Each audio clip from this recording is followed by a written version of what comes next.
Okay so we are covering subject verb agreement और पिछले video में हम लोगों ने जो रूल नंबर 1 to 5 था उसको डिस्कस किया था और इस वाले वीडियो में हम लोग रूल नंबर 6 to 10 को डिस्कस करेंगे। ठीक है, तो हम लोगों ने बात किया था कि ये जो आपका टॉपिक है स्पॉटिंग एरर वाला, तो ये बहुत ही इंपॉर्टेंट है आपके लगभग सारे एग्जाम्स के लिए, बीट सी सैट SSC रेलवेज या फिर बैंकिंग। ठीक है, तो इस वीडियो में हम लोग कवर करेंगे रूल नंबर 6 to 10। ठीक है, सो लेट्स बिगिन।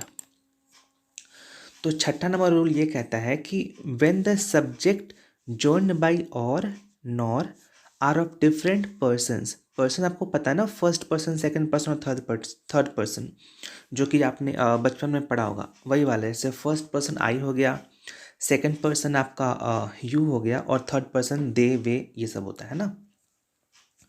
सो ये कह रहा है कि when the subject joined by or nor, यहाँ पे सब्जेक्ट्स होगा है ना, when the subjects joined by or nor are of different persons the verb agrees in person with the one nearest to it. यानी कि यदि दो सब्जेक्ट्स को आपका और या फिर नॉर से जोड़ा जाए है ना, तो जो आपका वर्ब होगा, वर्ब वो एग्री करेगा उसके साथ जो कि ठीक उसके नियर यानी उसके ठीक बगल में होगा। ठीक है, जैसे कि इस वाले एग्जांपल में देखो, ईदर ही और आई इज मिस्टेकन। देखो यहाँ पे गलती क्या है, आपका जो वर्ब है यहाँ पे इज है। ठीक है, और इज के ठीक पहले यहाँ पे सब्जेक्ट क्या है, आई। आई क्या है, आपका फर्स्ट पर्सन। ठीक है, तो आई के साथ क्या यूज होता है, एम यूज होता है। हम लोग क्या बोलते हैं, आई एम ए बॉय या फिर I am going to market. ऐसा थोड़ा होता है कि I is going to market, है ना। तो आई के साथ का सब क्या आपका होगा यहाँ पे, एम। यानी कि यहाँ पे जो वर्ब का जो प्लेस है ये वाला, हम लोग देखते हैं कि इस वर्ब के प्लेस के ठीक पीछे वाला जो आपका सब्जेक्ट है वो कौन से पर्सन पे है। अगर ये आपका यहाँ पे ही होता, जैसे ये देखो ये ही यहाँ पे है। ठीक है, अगर ये ही यहाँ पे ना हो के ये ही यहाँ पे होता और आई आपका यहाँ पे होता, तो आपका क्या होता, ईदर आई और ही इज मिस्टेकन। उस केस में आपका इज सही होता। लेकिन चूंकि यहाँ पे ही पहले है और के बाद आई है, तो यदि आई यहाँ पे होगा तो आपका एम हो जाएगा।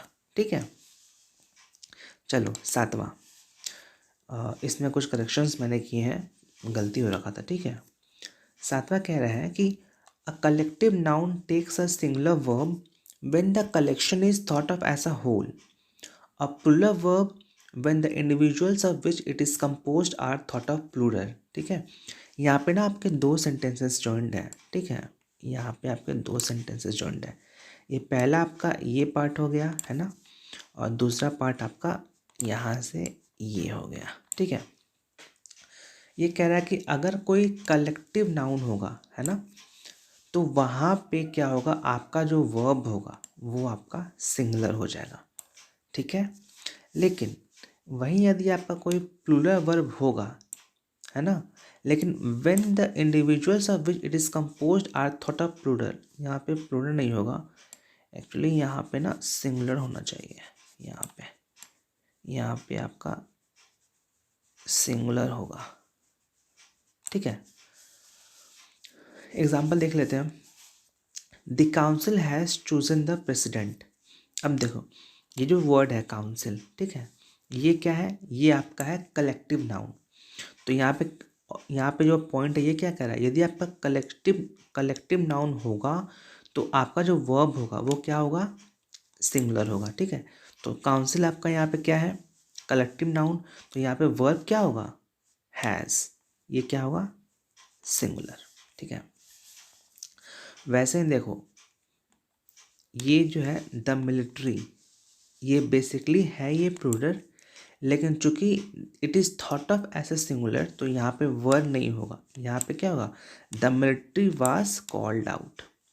आप न्यूज़ में भी सुनते होंगे the military was patrolling here and there. तो यहाँ पे क्या है, ये जो मिलिट्री है ना, ऐसे तो सुनने में ये प्लूरल दिखता है बट है ऐसा सिंगुलर। ठीक है, नेक्स्ट आठवां, ये कह रहा है some nouns which are plural in form but singular in meaning takes us, यहाँ पे एस छूट गया। ठीक है, टेक्स अ सिंगुलर वर्ब। यानी कि जो नाउन वैसे तो वो दिखने में आपको लगेगा कि वो प्लूरल है, लेकिन होगा एक्चुअली वो सिंगुलर। तो वैसे केसेस में जो आपका वर्ब होगा वो क्या होगा, वो आपका सिंगुलर हो जाएगा। जैसे देखो हम लोग बचपन से ही पढ़ते आए हैं कि यदि एस या फिर ई एस लगा होगा तो वो प्लूरल होगा, ठीक है। बट यहाँ पे ये केस देखो, ये कह रहा है mathematics are a hard subject. देखो although it looks like it's a plural, right, but in meaning it is a singular, that's why here it would be is, not are, ठीक है।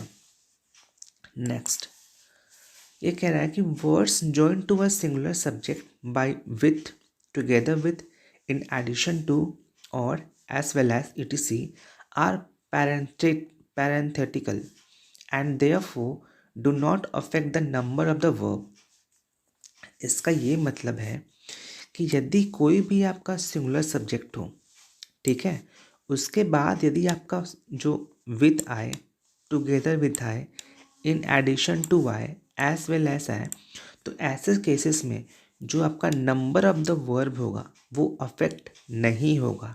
यानी कि जो आपका पहला सब्जेक्ट होगा यदि वो सिंगुलर होगा तो वर्ब भी सिंगुलर होगा, और जो पहला सब्जेक्ट आपका प्लूरल होगा तो उस केस में आपका जो वर्ब है वो भी प्लूरल हो जाएगा, है ना। जैसे यहाँ पे देखो ये कह रहा है the chief with all his men were मास्कर्ड।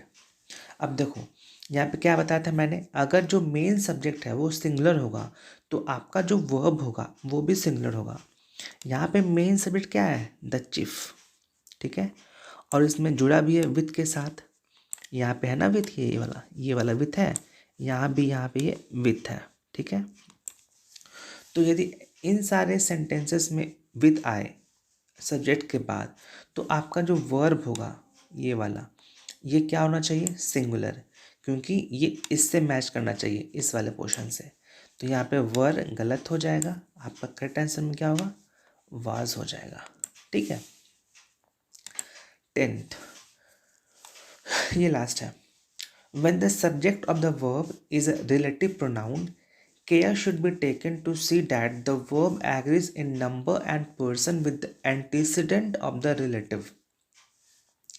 अच्छा हाँ, एक और बात मैं यहाँ बता देना चाहता हूँ कि जैसे ये आपका वर्ड आ गया रिलेटिव प्रोनाउन, ठीक है, तो ऐसे जब हम लोग जब भी सब्जेक्ट वर्ब एग्रीमेंट पढ़ते हैं, ठीक है, तो आपको जो भी पार्ट्स ऑफ स्पीच हैं, ठीक है, जैसे आपका नाउन हो गया, प्रोनाउन हो गया, वर्ब हो गया, एडजेक्टिव हो गया, फिर इनसे आपका एडवर्ब हो गया, है ना, तो आपको इन सब के बारे में ना थोड़ी बहुत नॉलेज, थोड़ी नहीं अच्छी से नॉलेज होना चाहिए।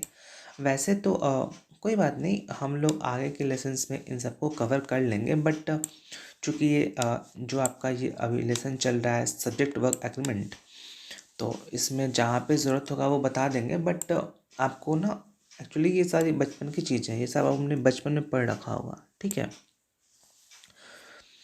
तो चलो ये कह रहा है कि when the subject of the verb is a relative pronoun, ठीक है, तो वहाँ पे क्या होगा कि जो भी आपका वर्ब होगा, है ना, तो उससे रिलेटिव वाले प्रोनाउन के अकॉर्डेंस में होगा।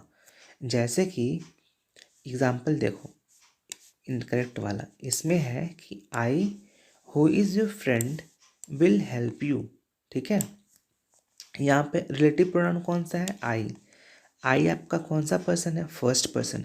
तो फर्स्ट पर्सन के साथ क्या लगता है, बताया था ना इसके पहले वाले ये स्लाइड्स में, फर्स्ट पर्सन के साथ आपका एम यूज़ होता है। हम लोग बोलते हैं ना I am going to market, I am going to school, यहाँ पे क्या है, वर्ब इज़ लगा हुआ है, ये गलत हो जाएगा। तो अपना जो करेक्ट आंसर होगा वहाँ पे क्या होगा, एम हो जाएगा, ठीक है। नेक्स्ट, अच्छा बस इतना ही स्लाइड है, कोई बात नहीं, अगले लेसन्स में हम लोग 10 से लेकर जितना हो जाए 15-20 कवर करेंगे, ठीक है। तो thank you so much for watching this video.